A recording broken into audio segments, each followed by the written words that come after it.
तपाईहरुलाई हार्दिकताका साथ अनुरोध गर्न चाहन्छु। अब तपाईहरुले पार्टीको सदस्यता, पार्टीको मतदाता, पार्टीको चाहिँ यो त्यो भनेर तपाईहरु नहिड्नुस्।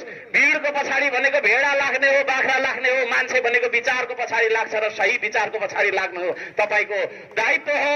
आदरणीय दाजुभाइ दिदीबहिनीहरु, तपाईहरु गलत विचारको पछाडि लाग्दै हुनुहुन्छ। तपाईहरुले भ्रष्टाचारी हो भनेर थाहा पाई भ्रष्टाचारीलाई नै भोट दिइरहनु भनेको उनीहरुको हौसला बढाउनु हो। त्यही भएको कारणले अहिले उनीहरु चुप लागेर सिंहदरबारमा बसेर एक कप चिया खाँदै, एक कप व्हिस्की र ब्रान्डी खाँदै देश बेच्ने निर्णय गरिरहेका छन्। उनीहरुले हाम्रो भविष्य तपाईको चाहिँ केयरमेट गरेर चाहिँ हामीलाई अलमल गरिरहेका छन्। यी सम्पूर्ण कुरा हामीले उनीहरुलाई काँधमा बोकेर हिँडेकै कारणले भइरहेको कारणले गर्दा अब यसपालिदेखि धरानले पार्टीलाई होइन एउटा व्यक्तिलाई, स्वतन्त्र व्यक्तिलाई अगाडि सार्नेछ।